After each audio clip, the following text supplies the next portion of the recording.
Père, nous voulons maintenant nous mettre à l'écoute de ta parole. Merci pour ce précieux dépôt que tu nous as laissé. Merci parce que tout au long de cette semaine, tu nous as préparés à pouvoir entendre ce que tu veux nous partager ce matin.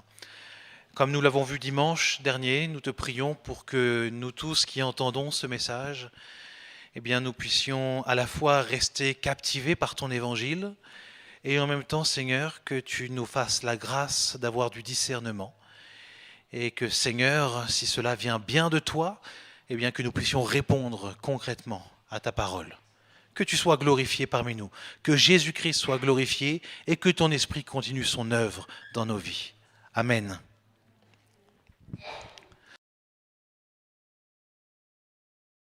Qui parmi nous est droitier ? Ok, une bonne proportion, comme on peut se l'imaginer. Qui parmi nous est gaucher ? Ok, un peu moins nombreux. Qui parmi nous est ambidextre, donc c'est-à-dire peut utiliser indépendamment la gauche et la droite. Voilà, là aussi on a la même proportion que les gauchers. J'aimerais vous dire aujourd'hui qu'il y a un ambidextre dans la parole de Dieu, en tout cas j'utilise ce mot ici à tort. Il s'agit de l'apôtre Paul. Parce que l'apôtre Paul, il semble être comme un ambidextre, agile à la fois avec sa main gauche et sa main droite, et j'utilise cela pour illustrer le fait qu'il est capable de prêcher l'évangile dans toutes circonstances. Que les personnes soient riches, que les personnes soient pauvres, que les personnes soient juives, que les personnes soient grecques, que les personnes soient d'un rang social faible ou que les personnes soient des rois. Une sorte de couteau suisse évangélique capable de s'adapter à toutes circonstances pour prêcher l'évangile. Et j'aimerais qu'on puisse observer cela en partie avec la suite du livre des Actes. La semaine dernière, nous étions à Bérée. Nous avions vu ici l'exemple formidable que peuvent représenter les Béréens en ce qui concerne l'écoute de la parole de Dieu. Et aujourd'hui, nous allons voir ce qui se passe lorsque l'apôtre Paul a quitté la ville de Bérée pour se rendre dans la grande ville de Athènes. C'est dans Acte 17 et on va lire ensemble à partir du verset 16, s'il vous plaît. Et on ne lira pas l'ensemble de ce qui se passe à Athènes parce qu'on le découpe en deux, une partie aujourd'hui et une partie la semaine prochaine. Acte 17, verset 16. On parle de Paul ici. Pendant qu'il attendait ses compagnons à Athènes, Paul bouillait d'indignation en voyant combien cette ville était remplie d'idoles. Il discutait donc à la synagogue avec les juifs et les non-juifs qui adoraient Dieu, et chaque jour sur la place publique avec tous ceux qu'il rencontrait. Quelques philosophes, des épicuriens et des stoïciens engageaient aussi des débats avec lui. Les uns disaient « Qu'est-ce que cette pie bavarde peut bien vouloir dire ?» D'autres disaient qu'on dirait qu'il prêche des divinités étrangères. En effet, Paul annonçait Jésus et la résurrection. Et le verset 19. Pour finir, ils l'emmenèrent et le conduisirent devant l'aéropage. Et on s'arrête ici. Paul est donc à Athènes, une ville monumentale et particulièrement importante pour l'époque, bien qu'elle était en perte de vitesse au moment même où tout cela se passe, elle est malgré tout reconnue comme une puissance économique, culturelle, artistique et philosophique. C'est l'un des lieux par excellence où les philosophes venaient débattre de leurs idées. Mais c'est aussi une ville avec une puissante ferveur spirituelle. Cette ferveur spirituelle se manifeste à cet endroit par tout un tas de statues et de temples à destination des dieux romains ainsi que des dieux grecs. Ils en avaient beaucoup. Dans la ville d'Athènes, sur la partie la plus élevée de la ville, il y a ce que l'on appelle l'acropole. Et à cet endroit-là, il y a un temple assez majestueux qui est érigé, le temple à la déesse Athéna, qui est censé pouvoir, entre autres de toutes ses autres missions, protéger la ville d'Athènes. Athéna, Athènes. C'est dans ce contexte que l'apôtre Paul séjourne dans cette ville, qu'il sillonne ici les rues et les ruelles de cette ville, et il observe tout autour de lui la place extrêmement importante que prend l'idolâtrie. L'idolâtrie, dans ce cadre-là, c'est offrir un culte, c'est rechercher une protection ou une bénédiction divine en dehors du Dieu de la Bible. Et on peut observer quelque chose d'intéressant, c'est les émotions qu'a pu éprouver, expérimenter l'apôtre Paul. Est-ce qu'on peut rafficher, s'il vous plaît, le verset 16 pour qu'on puisse bien le voir ensemble? Pendant qu'il attendait ses compagnons à Athènes, Paul bouillait d'indignation en voyant combien cette ville était remplie d'idoles. On le laisse afficher, s'il vous plaît, pour le moment. Il bouillait d'indignation. Paul avait tellement bien compris ce que le premier commandement ordonne. Pour rappel, le premier commandement nous dit « Tu n'auras pas d'autre Dieu que moi ». Et Paul avait tellement bien compris et ça avait tellement finalement façonné maintenant sa façon de penser que pour lui, lorsqu'il observait tant d'idoles, tant de statues ici à destination d'autres dieux, c'était pour lui une véritable offense au fond de son âme. Il bouillait d'indignation. Il y a quelque chose qui à chaque fois faisait que son cœur était percuté par l'indignation. De voir des actes d'adoration dirigés vers quelque chose d'autre, vers quelqu'un d'autre que le Dieu saint de la Bible, c'était pour lui comme insoutenable. Et c'est intéressant de voir que là, on observe la manière dont la foi qui s'enracine véritablement dans la parole de Dieu, dans la Bible, vient transformer et renouveler la vision que l'on peut avoir du monde qui nous entoure. Parce que pour la plupart des gens, voir simplement des statues à destination de certaines déesses, c'est juste des statues. Mais pour lui, ici, il a tellement compris, son cœur a été tellement pénétré par ce que Dieu veut pour ce monde, que ça vient le bouleverser. Dans le contexte de Paul, c'était de l'idolâtrie présente partout avec des statues et des temples. Mais ce qu'expérimente Paul en son temps, c'est ce que nous sommes nous aussi appelés à expérimenter aujourd'hui lorsque nous observons le monde qui nous entoure. Paul bouillait d'indignation lorsqu'il observait des éléments qui déshonorent le Dieu de la Bible dans sa propre culture, dans sa propre culture environnante.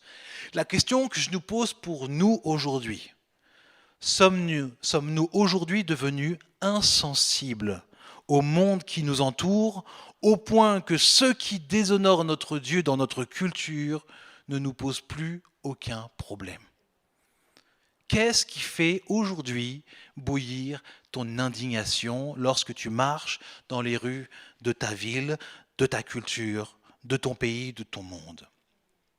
Qu'est-ce qui fait bouillir ton indignation aujourd'hui? Il pourrait y avoir tout un tas de raisons qui pourraient justement, ici on parle de sainement, faire bouillir notre indignation. Par exemple, on est entouré de toutes sortes d'idolâtries, avec toutes sortes de cultes et de religions qui rendent justement une adoration à quelqu'un d'autre que Jésus-Christ. Ça doit faire bouillir notre indignation, comme pour Paul. Mais ce n'est pas tout. L'injustice que l'on peut observer, le racisme que l'on peut observer, et finalement toutes les formes d'immoralité qui sont présentées aujourd'hui, soit comme une norme ou soit comme quelque chose de totalement acceptable, que ça soit dans la publicité, que ça soit dans les affiches, que ça soit dans les films ou que ça soit aussi dans les programmes politiques, tout cela aussi doit contribuer à provoquer aussi en nous, comme pour Paul, une forme de profonde indignation de savoir que ce monde qui nous entoure ici déshonore le Dieu qui l'a créé. Mais il y a plein d'autres raisons qui pourraient nous pousser à être indignés. Et il faut le reconnaître, il y a aussi une autre chose qu'il ne faudrait pas passer sous silence. Il y a, je crois, de quoi être encore plus indigné lorsque c'est l'Église elle-même qui, par ses choix historiques, par des actions, parfois par des paroles non mesurées ou non sages, qui vient elle-même déshonorer son propre Dieu. Nous sommes appelés à être comme Paul, un peuple indigné de ce que ce monde propose. Cependant, il ne faudrait pas faire n'importe quoi. L'indignation ici, ce n'est pas la colère non maîtrisée. Parce que observez ce que Paul nous montre. Paul était profondément indigné, on nous parle ici qu'il était en train de bouillir, regardez son attitude. Pour autant, il n'est pas en train de parler avec mépris de toutes ses pensées, de toutes ses philosophies ou de toutes ses religions. Il sait que ça déshonore Dieu, mais il n'en parle pas avec un mépris. Il n'en parle pas ici avec une certaine condescendance. On voit qu'il n'est même pas enflammé d'une colère extérieure. Tout cela, c'est ses émotions à l'intérieur de lui. Et il n'est pas en train de se plaindre de la situation, de dire « Mais comment va ce monde ? Mais c'est n'importe quoi ce monde. Oh là là, oh là là, oh là là. » Non, ce n'est pas du tout l'attitude que Paul a. Regardez avec moi. Est-ce qu'on peut mettre... Alors, on va laisser ici.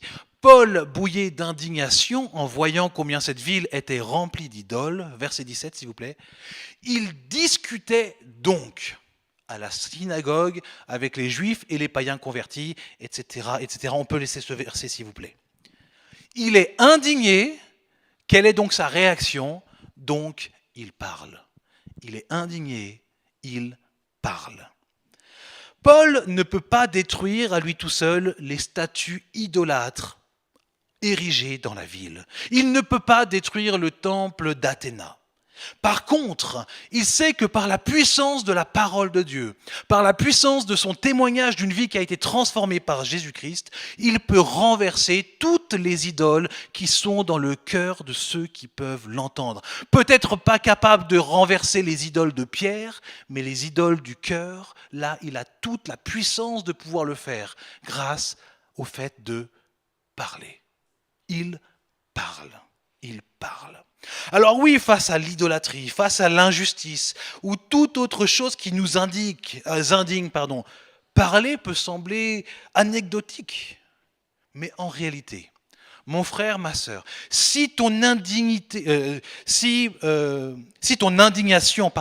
est justifiée par le fait que Dieu est déshonoré au fond de ton cœur et que tu ne succombes pas à la colère destructrice, ton indignité peut devenir un terreau fertile pour que ta parole puisse être entendue et que le Dieu de la Bible puisse être honoré dans un monde qui le déshonore. Regardez Martin Luther King, notre frère qui nous a précédés il y a maintenant bien des années.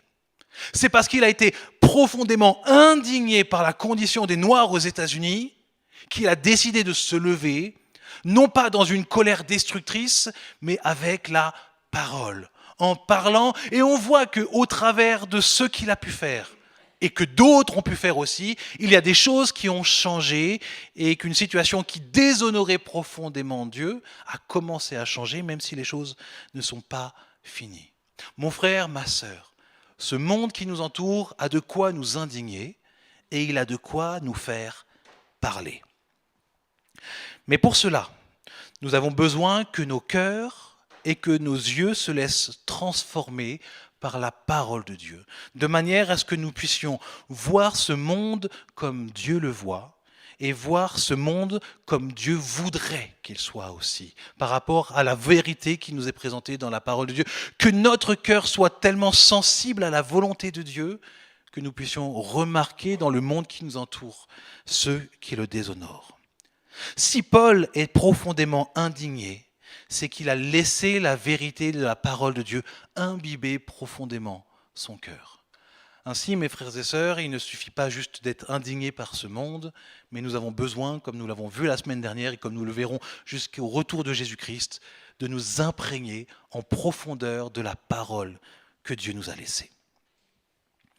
Ensuite, nous remarquons maintenant que la manière dont Paul va procéder nous indique 3 cercles de témoignages dans lesquels il va partager la parole de Dieu.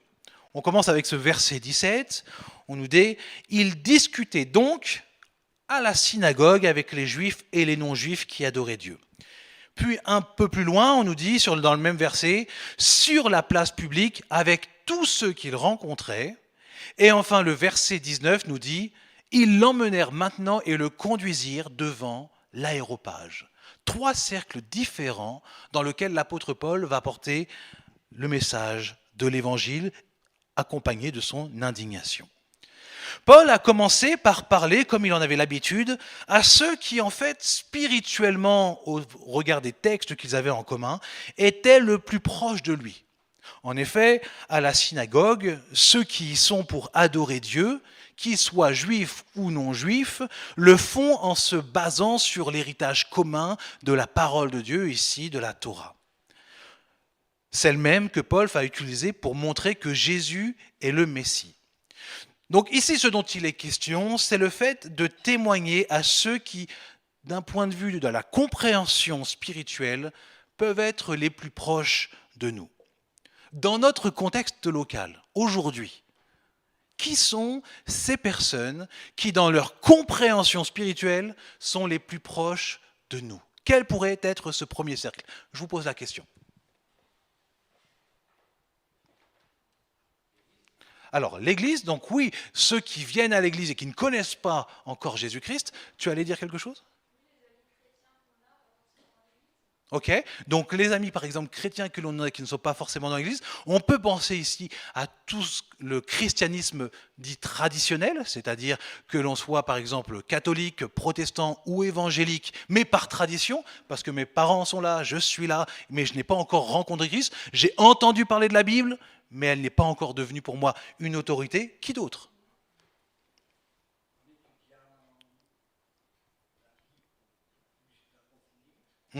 En étudiant la Bible pour plus approfondir. Si Paul parlait avec les Juifs et qu'il considérait qu'ils étaient dans ce premier cercle, c'est que probablement pour nous aussi aujourd'hui, lorsque nous pouvons être en contact avec des personnes juives, elles font partie aussi de ceux qui ont cette compréhension spirituelle intéressante et qui nous rejoignent. Pourquoi? Parce qu'il y a une... Alors là déjà, parce que déjà on a le même texte en commun, et en plus de cela, parce qu'on est dans le principe du monothéisme. Et donc ça veut dire qu'à partir du moment où on parle du monothéisme, ça veut dire que nos amis qui sont musulmans, qui sont témoins de Jéhovah, qui sont mormons ou qui sont dans d'autres religions monothéistes, même si eux, dans leur compréhension de qui est Dieu, c'est fondamentalement opposé à la nôtre, il n'empêche qu'il y a des points de bascule, il y a des points d'histoire que l'on peut avoir en commun qui font que c'est ce premier cercle qui nous sont les plus proches ici.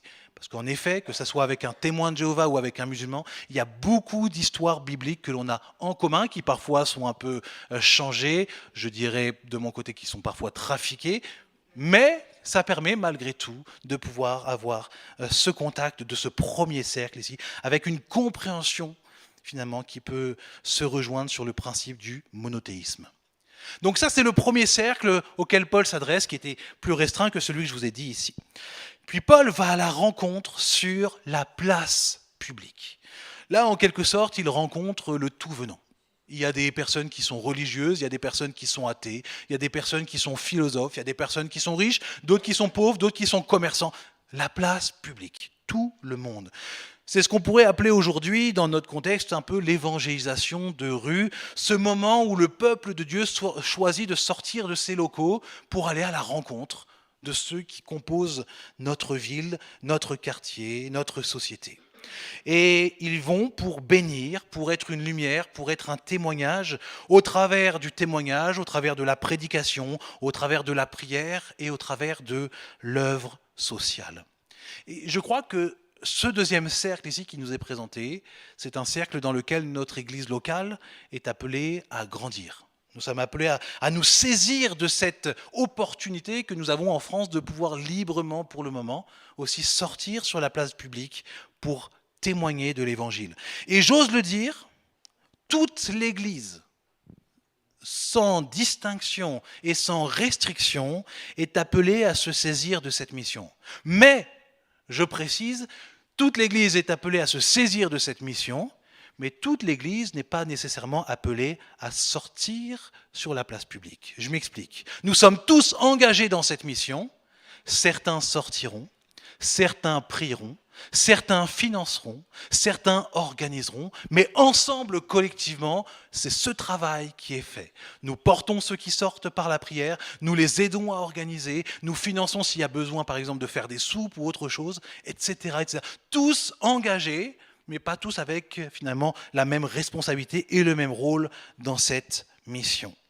Et ça, c'est quelque chose sur lequel, en tant qu'Église, je crois que nous devons travailler aussi, sans culpabiliser, mais de voir quelle est la part que chacun d'entre nous peut prendre dans cette grande mission de sortir sur la place publique. pendant qu'on peut encore le faire librement.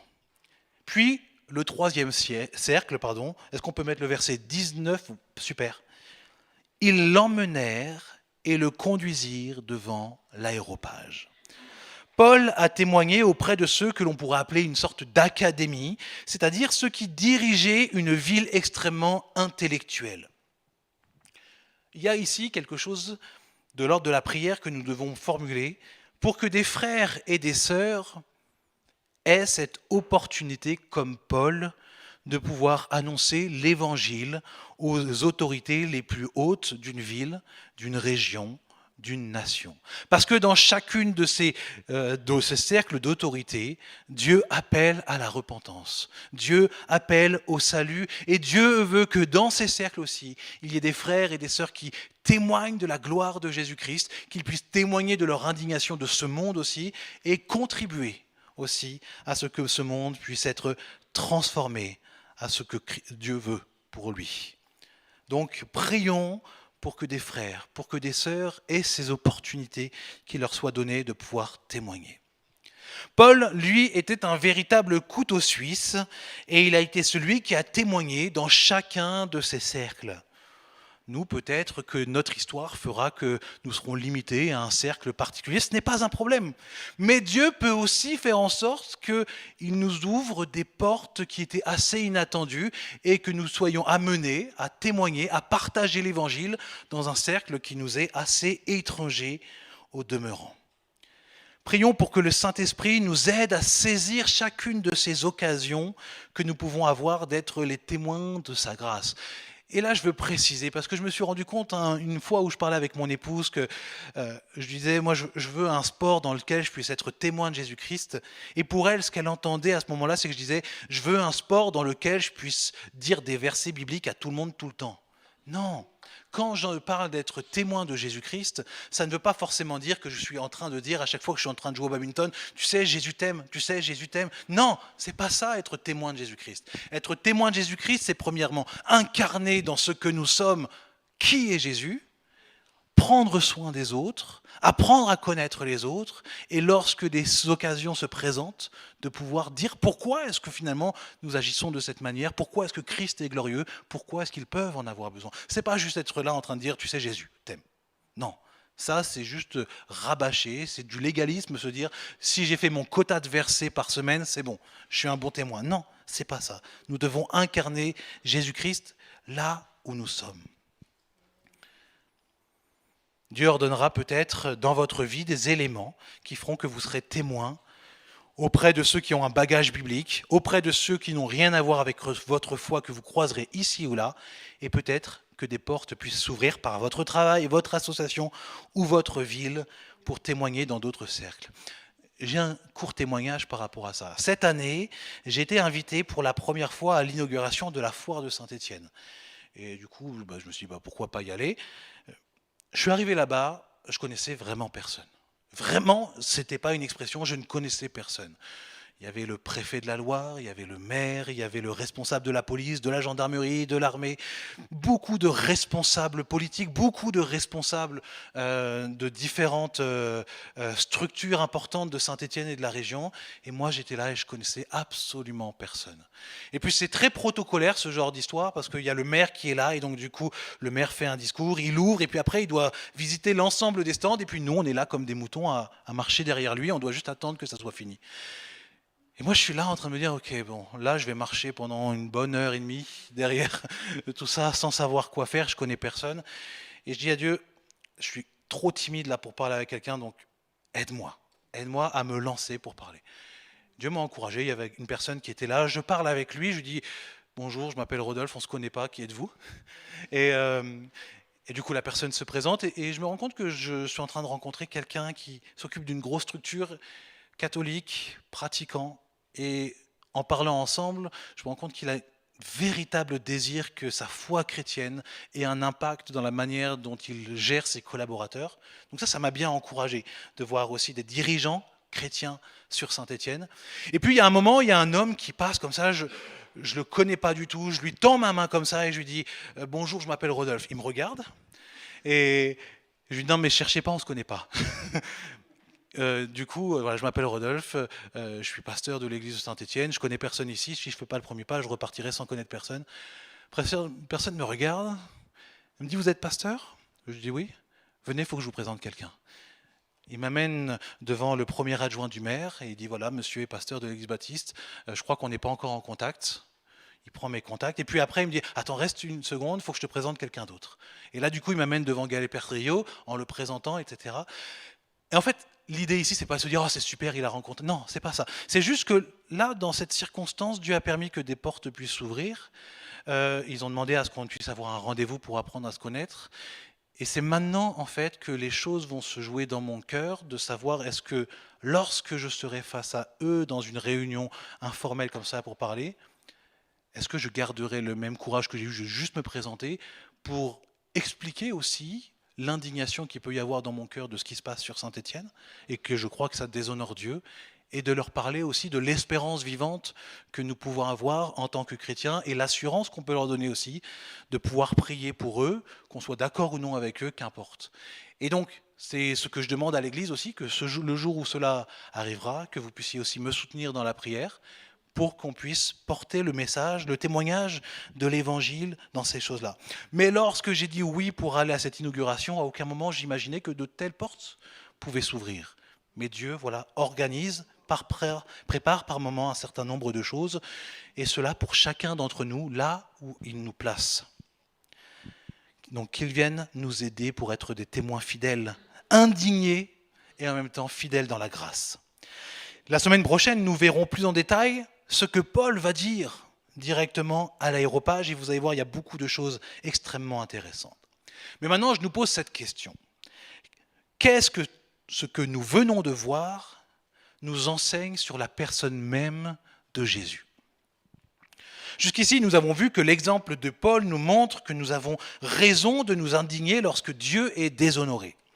Et que cette indignation doit nous pousser non pas à être insensibles, non pas à exprimer une colère mal placée, mais être remplis de compassion et de grâce afin de parler au monde qui nous entoure de ce Dieu déshonoré par sa créature, mais qui pourtant accepte d'offrir son pardon en Jésus. Et c'est peut-être cela que ce matin nous avons besoin d'entendre avant de mettre tout cela en pratique. Bien avant que Paul soit indigné par l'idolâtrie des Athéniens, Dieu lui-même s'est indigné de l'idolâtrie de toute sa création.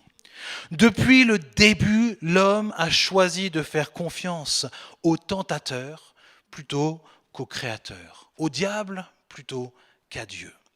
Et alors, nous le savons, nous avons tous contribué à notre niveau à l'idolâtrie dans notre cœur. Que ça soit parce que nous adorions d'autres dieux, ou alors parce que nous avons fait de notre propre volonté, de notre propre épanouissement, de notre propre personne, un Dieu, avec ce désir d'assouvir tous les besoins de ce Dieu que nous nous sommes fait nous-mêmes, que nous devenions des petits dieux à la place du seul vrai Dieu.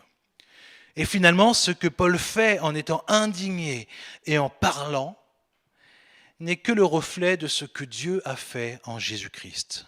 Indigné par nos cœurs pécheurs, Dieu a parlé. De quelle manière a-t-il parlé ? Il a parlé au travers de celui que l'Évangile selon Jean nous présente en Jean chapitre 1, verset 1. Celui qui est la parole de Dieu était avec Dieu. Il est avec Dieu. Et on nous dit quoi aussi, un peu plus loin, je crois que c'est vers le verset 14, que cette parole s'est incarnée et elle s'est faite chair. C'est au travers de Jésus-Christ que Dieu a choisi de parler une fois pour toutes au cœur idolâtre que nous pouvions être. Jésus, le Fils pleinement Dieu qui s'est incarné, venant à notre rencontre pour parler, pour donner des paroles de vie, des paroles de pardon, des paroles de justice et des paroles de résurrection. Ainsi qu'importe le cercle, le niveau social, l'arrière-plan religieux qui peut être le nôtre, Jésus continue de parler encore aujourd'hui et t'appelle et nous appelle à lui abandonner notre vie devant lui. Pour aller plus loin, peut-être que tu as l'impression que ta vie ressemble un peu à cette ville d'Athènes, belle en apparence, monumentale, mais corrompue, en son sein, en son intérieur, par un tas d'idoles. Et dans cette ville qui est ta vie, j'aimerais te laisser cette image.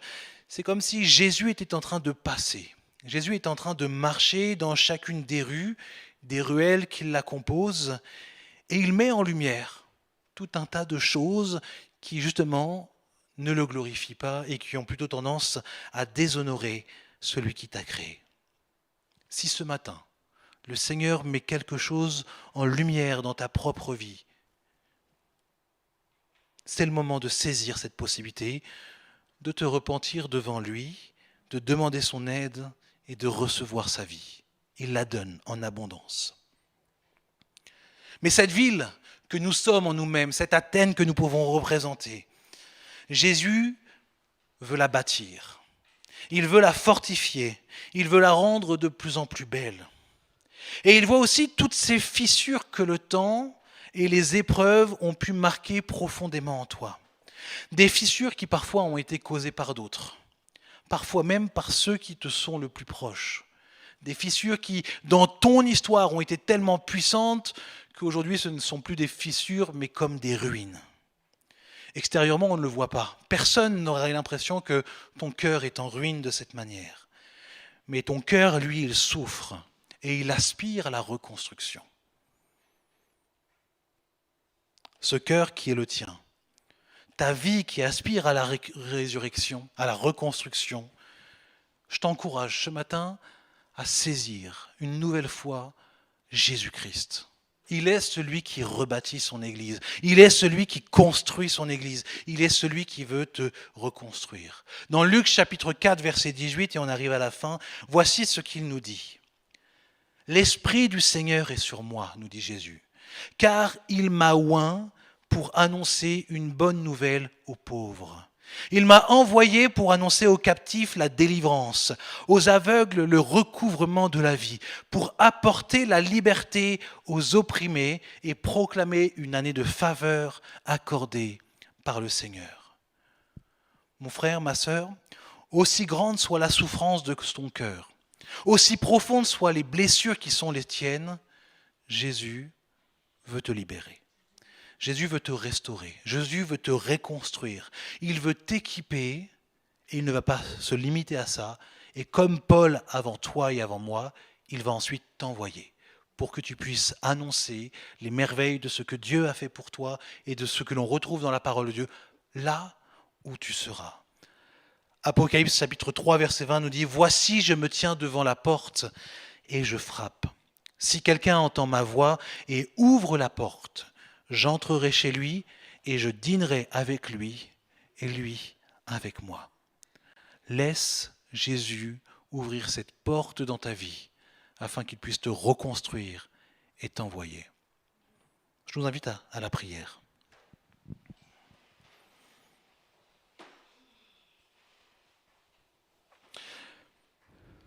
Seigneur Jésus, tu as laissé cette mission à tes disciples d'aller dans le monde, de proclamer ta grâce, de proclamer l'évangile et de faire de toutes les nations des disciples et de les baptiser en ton nom. Et Seigneur, nous voulons le faire. Nous voulons nous engager dans cette mission là où tu nous places, dans les différentes circonstances que tu nous places, dans les différents cercles que tu nous ouvres. Cependant, nous savons que pour accomplir cette mission, nous avons besoin que, soit en amont ou parallèlement plutôt, eh bien, tu sois celui qui vienne aussi reconstruire peut-être la vie en ruine qui peut être la nôtre. Tu vois ce qui dans notre vie a pu causer ces ruines, soit peut-être notre propre péché, ou alors peut-être le péché des autres envers nous. Et aujourd'hui, je voudrais te prier particulièrement, Seigneur, notamment pour ceux qui ont été abusés, Seigneur. Que dans cet instant, tu viennes reconstruire, Seigneur. Que tu viennes rebâtir. Que pour ceux qui aujourd'hui ne parviennent pas justement à proclamer la gloire de ton nom au travers de leurs témoignages et qui sont bloqués parce que dans leur vie, ils ont été détruits. Seigneur, je prie que dans cet instant, tu viennes leur apporter ta grâce renouvelée, ce réconfort, cette consolation que donne ton esprit, que tu les reconstruises. Je prie qu'en eux-mêmes, ils perçoivent que quelque chose de spirituel est en train de changer. Je prie que tu leur permettes un abandon total d'eux-mêmes dans ta grâce, dans ton amour. Seigneur Jésus, merci parce que malgré l'indignation de ton Père, tu as accepté de venir marcher parmi nous et faire preuve de grâce et de compassion. Tu ne t'es pas enflammé d'une colère pécheresse, mais d'une saine colère qui a fait que les faux prophètes ont été mis à nu et les petites gens qui voulaient simplement trouver la grâce l'ont trouvée en toi.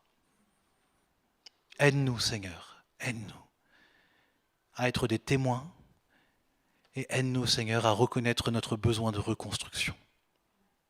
Dans le nom de Jésus. Amen.